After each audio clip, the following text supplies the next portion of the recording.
if it weren't for our military, our servicemen and women that have fought so bravely and sacrificed so much, as well as their family members, we wouldn't enjoy the beautiful day that we have right now. Absolutely, and we wouldn't be here enjoying the honor of speaking with Allison Hickey, Undersecretary for Benefits for the VA. That's the number 2 person for benefits. Exactly. And Allison, are you on the line with us still? I am, Glenn and Garen. Thank you very much. Oh, thank you, honestly. Glenn, you had a question you wanted to follow up on before we broke. Yeah, please. And how has being a command pilot in the United States Air Force impacted your career, in particular your decision-making process, and of course I'm sure it helped along with the promotion chain?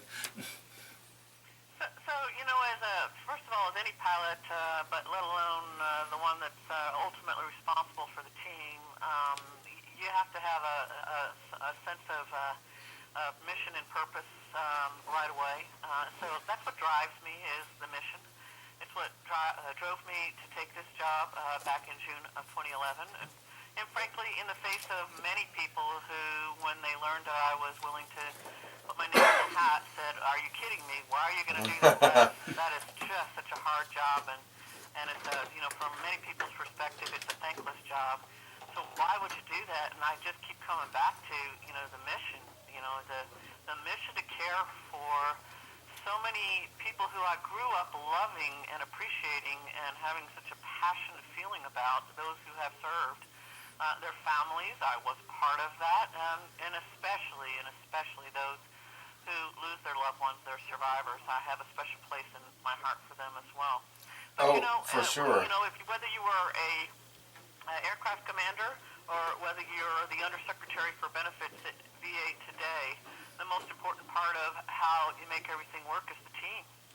I don't do this by myself at all. In fact, when I arrived at VA, most of the folks outside folks told me, "Oh, you'll never get VBA to change. It's never going to come out of what it has endured for generations and decades. Decades, sure. Nobody's going to want to change." And interestingly enough, when I went to the first dozen regional offices, it was exactly wrong. These people cared desperately about this mission, just as I did. They were, even at that time, 52% of them were veterans themselves, serving the mission because they cared about the mission. Now today, that's up to 53%, but another 45% of them, I'm sorry, I'm not doing my math very well right now, another 45% of them are direct family members of a veteran. So a spouse, a daughter, a son, a mother, a father, they're serving this mission because they care so deeply. And it's the same, just like you, Glenn, you served as a veteran service officer, I'm sure, a VSO, because of your caring and your passion about what you do here. So it's the team, and helping to lead a team, helping a team to believe in itself, helping that team to deliver on the mission and purpose that is its reason to be. There's no different between the two. Being decisive, being competent, making sure you're trained well. We've worked extensively hard on that through our transformation here at VBA. In fact, completely overhauled our training program in VBA through our transformation now, so it's a national training program, and everybody goes through it, and as a result, our people are in much better shape to do this mission. It's very complicated. It's not an easy mission. Well, and if I can... Flying, an air refueling mission in a complex scenario takes everybody focused. So does this. As a result of all the improvements in training and the fundamental, the largest transformation this organization's ever gone through, that we have just gone through, we are now in a position where we are doing what even industry, as I go out and talk to them, envies. So, as example, we have taken the inventory of the disability claims from 884,000 at its peak down to today. It's at 435,000. Just the inventory has been reduced by 51%. the backlog, those claims that are older than 125 days, has been reduced since its peak in March of 2013, that's just 2 years ago, down to 161,000 this week from 611,000. That's reducing the backlog by 74%. And that's a team of people, an extraordinary team of employees. Well, and focused hard, working hard to do this for people they love and care about. And that's really well spoken, and I can tell it's coming from your heart, and it's obvious that you have a passion to serve your fellow brothers and sisters in arms as well as all their dependents. I just wanted to touch on something you mentioned early on as you answered Glenn's question. When you accepted the appointment in June 2011, if I can, I'd just like to read a quote that you made at the time. You said, "As a recently separated veteran, I have firsthand experience in the transition processes that thousands of veterans and their families experience every day. I also have personal knowledge of the issues and sacrifices made by our military families, including those of our National Guard and Reserve." I'm glad you included that. "I'm excited to be a part of the VA team focused on serving veterans." And right now, I have a question after all that great information you provided regarding the statistics and how the team building and the training that you've all undergone has helped to really get a grasp on the claims backlog. But you are acutely aware of how the media often wants to portray our VA. And I'm just curious about what your perception is of the veterans out here that you're serving, that the Veterans Administration serves, and what their perception and level of trust is becoming in the VA. So great question.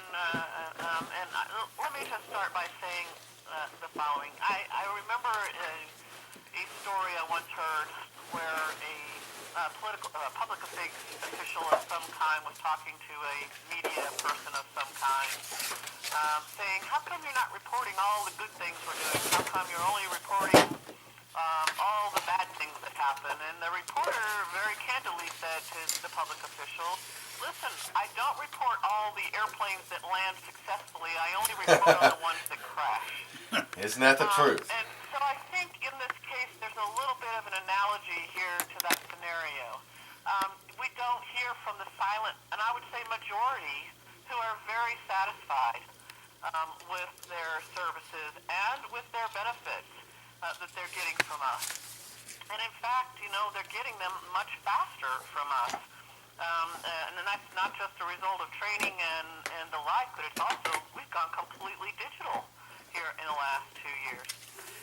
We have gone from working with 5,000 tons of paper in a year to now where 95% of everything we do is in the digital environment.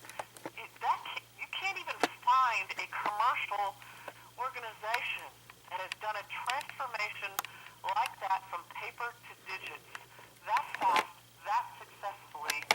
And you can't find a government organization where you can talk about such a large digital system delivering on time, actually a little ahead of time, and where we are now have done more than 3 million claims using the new digital environment. And what does that mean to our veterans who are out there listening, your veterans? It means we're doing your claims faster because we're not dealing with the paper. It makes us more efficient and effective for them. So, and we've done a number of other things to make it better for them as well. But at the end of the day, that doesn't make news. And I know that. And I know that is part of the dance, as they say. What does make news is the times that we do something that isn't up to our best standard. And we have those times. You can't do 1.5 million rating claims, 2.9 million non-rating claims, put 1.5 million student veterans through school for 5 million education claims, have more than 2 million VA home loans that you're managing, do all of the life insurances, do all of the vocational rehabilitations that are now up in the $150,000 a year, do all of the fiduciaries that we are now doing for veterans, working through the fiduciary program, serving 500,000 pension recipients who are means-tested, poverty-level veterans or their survivor and not make some mistakes every now and then. We do. And when we do, we are helpful for those who point it out to us and let us get a chance to fix it and do it right. And when we find somebody that frankly does something wrong on purpose, then we're not going to tolerate it in our system either. So, but the majority of the folks I hear from, they come now to me. They do. They walk up to me. They send me emails. I'm on the emails all the time with veterans to say, listen, I know you're only hearing bad stuff. I want to tell you something good. I'm hearing more and more of those. But if I emailed those to somebody, they wouldn't make the news. Yeah. Well, and you mentioned the electronic age and the great transformation you've made. Glenn, you wanted to ask a question about the new standardization. Yeah, well, with those recent changes to how VA accepts claims for benefits and the initiation of appeals, the notice of disagreement, could you speak to how the standardization of the process will speed up claims processing? For sure, the days of submitting claims on a 4138, which is a VA stationery, I call it, or a cocktail napkin, are over, and many VSOs don't seem to be aware of the requirement of the new standardized forms. Does the VA have some kind of plan to implement increased awareness, particularly for those serving veterans and as veteran service officers? So we have, and we have done a lot of it already, but that doesn't mean we're done getting the word out as far and as wide as we need to. So I'll start first by saying we started at the national level by working through what we commonly call the Big Six VSO organizations, and then went through numbers of calls with the state and county service organizations to help them get out the word as well. We put together packets of information that we've mailed out to everywhere to help have people help forward that along.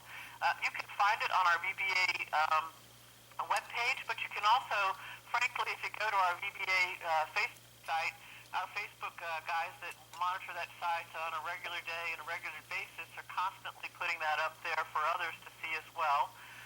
We hold Twitter town halls on this topic, and we'll continue to do it, especially if there's gaps in some of the word getting out even further. But let me tell you, more importantly, why it was important to do that. Please. So we've gone into this digital environment to leverage the very best we can do.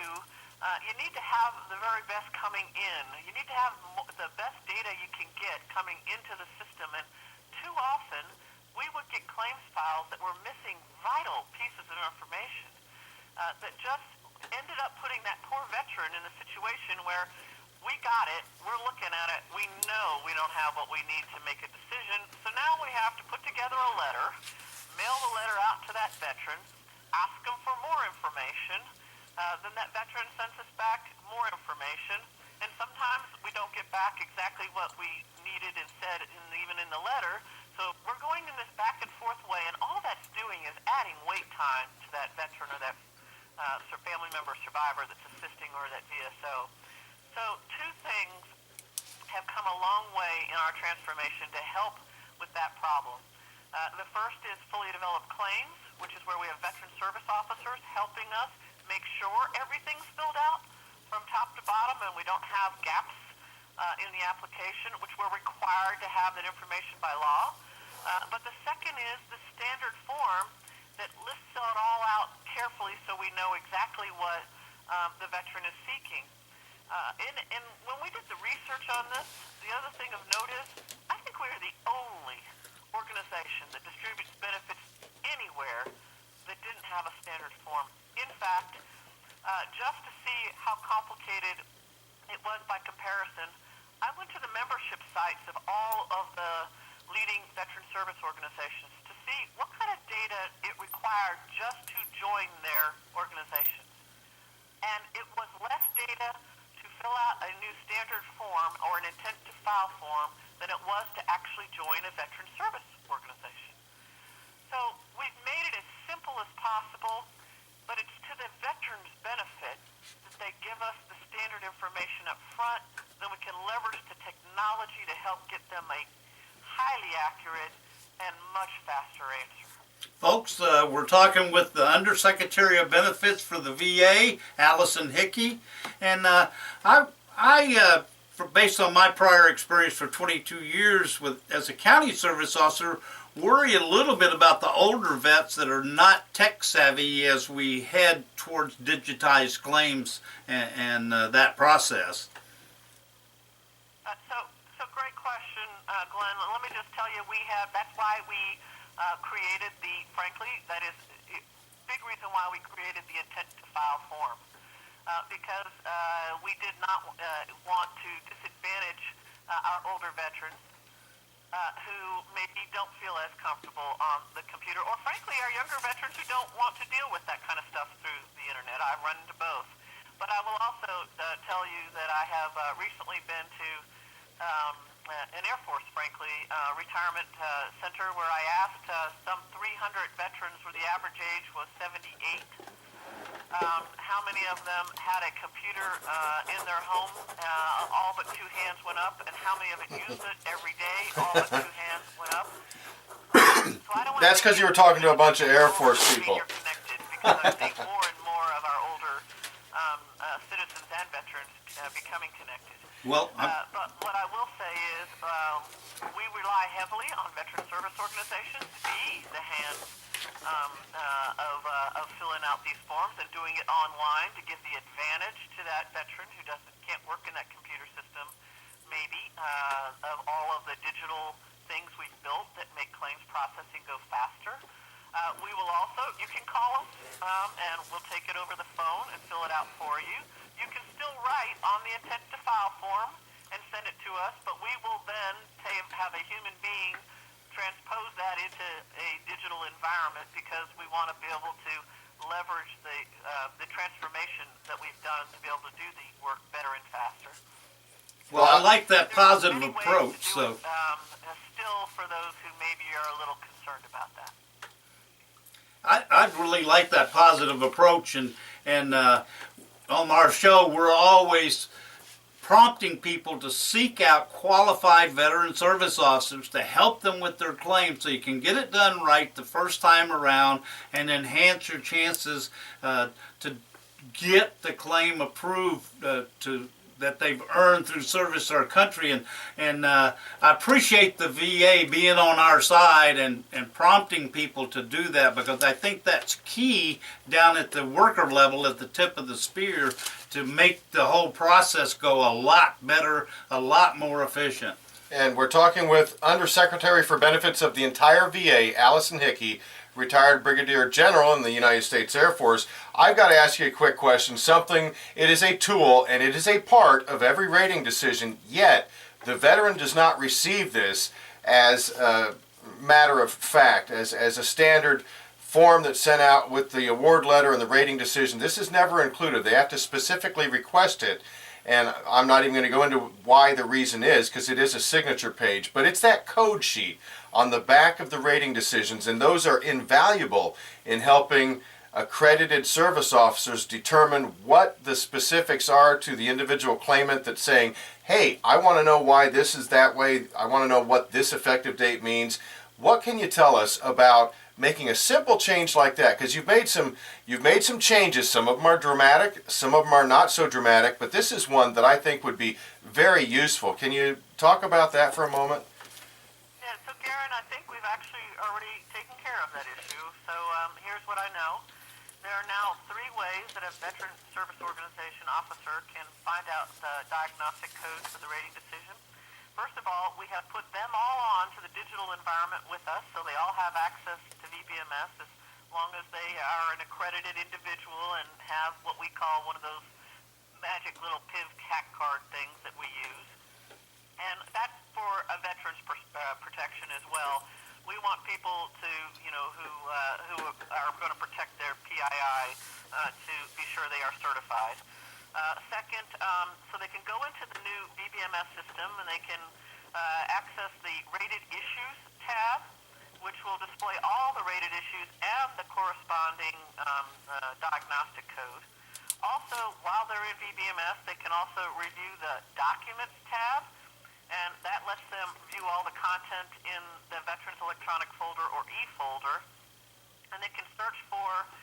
something called, there's a little search function, just like Google, that says rating decision code sheet. And document types will contain all the rated issues and their corresponding diagnostic codes. And finally, they can also still access the veteran's profile in something that won't mean much to your readers, but our listeners, but will mean something to the VSOs, which is another shared database we have, or our corporate database that lets them get more information. But beyond that, I think it's important to share with your readership that one of the big things we're doing over the next 6 to 8 months is, and this will help on telephones, frankly, is we're going to what we call provide to the veteran themselves access to see their entire electronic folder, just like we can and just like the VSO can. So I'm liking that. I'm liking that. It's theirs, so they have that information. They Sure. see what's in there, and they see what's going on, and that will actually, I hope, cut down on some of the telephone calls to say, did you get this piece of evidence? Did you get that thing? They'll be able to see it right there in their own folder by going through ebenefits.va.gov. Outstanding. That's great. And for those that aren't in e-benefits, and there's a whole ton of them still out there, we encourage them, but there's for whatever reason still haven't gotten any e-benefits. Is there any consideration to help provide better response time for phone calls, maybe some kind of callback type phone system? So it's a great question. I think that was Glenn asking. Yeah, about that was me. And let me tell you what we've already done. I will tell you the call volume over the last 4 or 5 years has skyrocketed. As we're doing more and more and more claims, as we are getting the demand for VBA benefits is skyrocketing. It was 8.5% for veterans receiving compensation for almost 40 years, and in the last 15, it's doubled to 19%. And as we are having more and more medical issues coming in on the claims, for about 45 years, the average disability was about 30%. In the last 15, it's jumped to nearly 50%, the average disability, which means there's a lot of medical issues that are coming in. We went from doing 2.7 million medical issues in 2009 to today doing 5.5 million medical issues. All of those mean there's lots more questions. And Undersecretary, Madam Secretary, I have a lot more questions too, but we're out of time.